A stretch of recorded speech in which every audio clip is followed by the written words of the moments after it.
Hi everyone, and welcome to 5 Minutes Learning, your go-to place for exploring the big stories in business and leadership. Glad to have you here. Picture us chatting over a cold drink, sharing real insights to help you navigate the corporate world. Are you ready to dive in? Today, we're doing something special, a full deep dive into a timeless case, Coca-Cola, preparing for the next 100 years.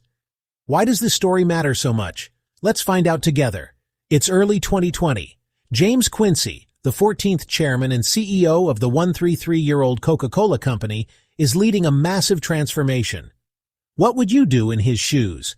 From a carbonated soft drink powerhouse to a total beverage giant, Coke's flagship product has ruled for a century. But now, health concerns over sugar and endless choices are shaking things up. How would you respond to these challenges? In this journey, we'll explore Coke's history, bold shifts in culture and sustainability, the Pepsi rivalry, bottler dynamics, and the impact of COVID-19. Which part are you most curious about? We'll look at real examples, like the Costa Coffee acquisition and ambitious water replenishment goals. These moves are shaping the future. Think of this as a recipe for reinvention, updating a classic family soda to suit modern tastes. What would you add or change? Ready to sip on some strategy? Let's pour it out. Let's rewind to the fizzing beginning. Imagine Atlanta, 1886. A pharmacist named John Pemberton creates a syrupy tonic called Coca-Cola. He blends coca leaves and cola nuts for a headache remedy with a caffeine kick. Can you picture the first taste? Sold at soda fountains for just 5 cents a glass, it was marketed as a brain booster and quickly became America's favorite refreshment. By 1891, Asa Candler buys the formula for $2,300, about $71,000 today, and incorporates the Coca-Cola Company in 1892. Imagine making that investment. He ramps up marketing with free coupons and branded items, turning Coke into a cultural staple. How important is branding in your view? By the early 1900s, Coke's iconic contour bottle debuts in 1915, designed to be recognizable even in the dark. That's smart design, right? World War I sees U.S. soldiers spreading the love abroad, and by the 1920s, Coke is in 100 countries. That's global reach. Real example. During the 1929 stock crash, Coke's affordability keeps sales steady, proving its resilience, like a reliable friend in tough times. Today, with over 200 countries served and 1.9 billion servings daily, Coke is a $43 billion revenue machine in 2023. But it's not without rivals. What do you think keeps Coke at the top? Let's be real. No Coca-Cola story is complete without talking about Pepsi, right? The famous Cola Wars kicked off way back in 1898, when Caleb Bradham mixed up Pepsi Cola in North Carolina as a digestive drink. Ever wonder how these two became such rivals? Picture this. Pepsi actually went bankrupt twice by 1931. But then, they bounced back with a clever move, offering twice as much for a nickel during the Great Depression. Would you have switched from Coke for a better deal? Fast forward to the 1960s. Pepsi starts targeting young people with their Pepsi Generation ads. Can you imagine the energy those campaigns brought?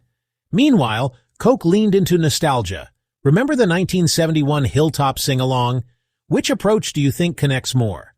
Then came the 1975 Pepsi Challenge. Blind taste tests claimed Pepsi was the favorite. That put real pressure on Coke, leading to the infamous 1985 New Coke launch. Can you believe how quickly fans pushed back? Coke had to bring back the classic in just 79 days. Talk about listening to your customers, right? That's the power of brand loyalty. Fans made their voices heard and Coke responded fast.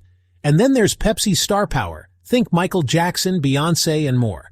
Meanwhile, Coke keeps tugging at our heartstrings with emotional stories. Which style grabs you more? Let's look at the numbers.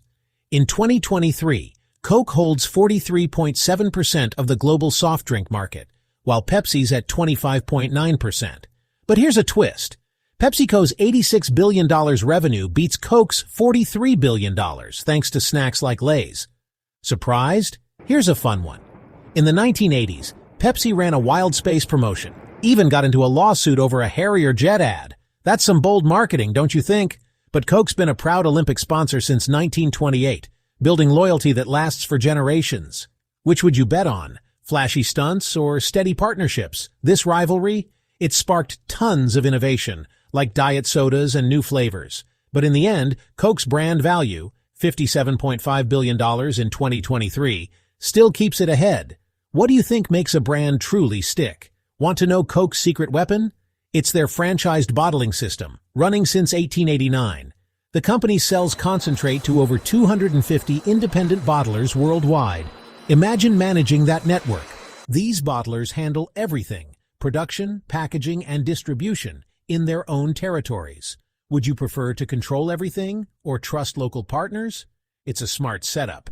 Coke focuses on building the brand while bottlers handle the local details. That's teamwork in action.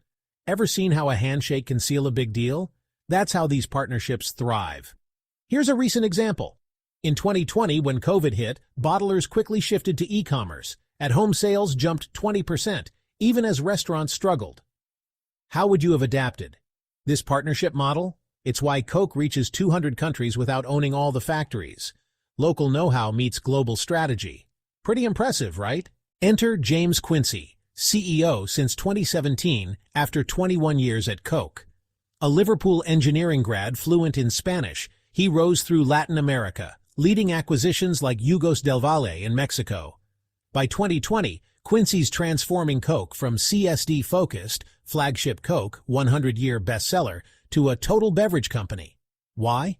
Health scares over sugar, global obesity links CSDs to issues, plus rivals like energy drinks and waters erode share. Coke's response: acquire, develop 500-plus brands, from Fairlife Milk to Topo Chico Sparkling Water. Real example, 2018's $5.1 billion. Costa Coffee, buy ads ready-to-drink coffee, tapping a $100 billion market. By 2023, low/no sugar options hit 29% volume, up from 20% in 2020. Coke Zero Sugar grows 14% yearly. Quincey cuts 200 underperformers, for example Tab Zico, to focus on winners, slashing portfolio 50% for agility, like pruning a tree for stronger growth. Quincey's not just tweaking products, he's rewiring culture. Pre-2017, Coke was cautious. Now it's growth mindset, faster decisions, more risks. He empowers teams, ties incentives to innovation, and treats new brands, for example, Body Armor sports drinks, acquired 2018, equal to classic Coke. Real example, Studio X, Coke's in-house agency, uses AI for tailored content, launching 2024's Real Magic platform, co-created internally, boosting engagement 20%. Diversity? Women in 37% workforce, 36% senior roles by 2023. Employee pride? 85% engagement via well-being programs. Like a family recipe updated for new generations. Quincey's vision: build for the next century, not quarter. Sustainability's core: Coke's World Without Waste, 2018. Targets 100% recyclable packaging by 2025. 90% achieved 2023. 50% recycled content by 2030. Now 35 to 40% by 2035. Water? Replenish 100% used in high-risk areas by 2035. 148% return 2023. Real example, PetStar in Mexico, with Arca Continental, recycles PET into bottles, saving 1.9 m tons virgin plastic, 2020 to 2023. Socially, 1.4% operating income to foundation in 2022 for communities. Pride at work? DEI training, flexible policies. 85% employees feel valued. Challenges? Critics call 2024 goal rollbacks greenwashing, but Coke's $1.6 billion grants since 1984 show commitment, like a brand pledging to clean its own backyard. Let's smoothly shift gears and look ahead. Remember early 2020? Suddenly, COVID hits. Volumes drop 25% worldwide.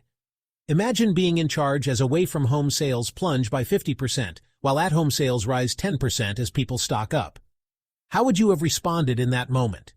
In Q2, revenue falls 28%. But here's the twist: e-commerce takes off. Quincey quickly pivots to online sales and digital promotions. Would you have spotted that opportunity? Relief efforts kick in. Coca-Cola donates $100 million for PPE and sanitizer, even repurposing bottlers. Real example, Project Last Mile with WWF speeds up vaccine distribution in Africa, helping communities recover. What role do you think companies should play in a crisis? By 2021, sales bounce back, up 16%. That's resilience in action, like a bottle cap popping after pressure. Have you ever seen a business rebound so quickly? After COVID, hybrid channels thrive. By 2023, revenue hits $45.8 billion, up 6%. Looking to 2025, Coke aims for 5–6% organic growth with a sharp focus on Asia-Pacific, 37 markets, $510 billion in retail value. Where would you focus your growth strategy? Bottler consolidations, like the 2022 name change to Coca-Cola Consolidated, streamline operations. How important is efficiency in scaling a global business? And the Pepsi rivalry? Coke still leads in soft drinks, but Pepsi's snack business cushions its ups and downs. In 2024 Q3, Coke's organic sales are up 9%. Which strategy would you bet on? Challenges remain. Plastic waste is a big one. Coke was named top polluter in 2023, but by 2035, they're aiming to collect 75% of their packaging. Do you think these goals are ambitious enough? So, what's the outlook? It's strong. AI marketing and sustainability are driving 4–6% annual growth. Quincey's playbook: diversify with total beverages, innovate with low-sugar options, now 29% of sales, and sustain by replenishing 148% of water used. Which pillar stands out to you? Comparing to Pepsi, Coke's beverage focus brings higher margins, 30% versus Pepsi's 25%. But Pepsi's broader portfolio helps hedge risks. Would you go deep or wide in your own business? For leaders, here's the takeaway: adapt to health trends, partner with bottlers, and balance legacy with bold moves, like evolving a century-old recipe without losing the fizz. How would you keep tradition alive while innovating? What a refreshing journey, right? From Pemberton's 1886 tonic to Quincey's 2025 vision, Coca-Cola is ready for another century, diversifying, sustaining, and innovating through Pepsi battles and COVID shocks. Which part of this story inspired you most? It's like a timeless drink. Update the ingredients, but always keep the sparkle. What would you add to the recipe? For MBA pros, dive into this case for transformation strategies. For leaders, embrace risk, just like Quincey did. How will you apply these lessons? What's your take? Can Coke stay number one? Drop your thoughts in the comments below. If you enjoyed this, subscribe, and hit the bell for more from 5 Minutes Learning. Share with your network. Let's refresh our strategies together. See you next time. Stay bubbly.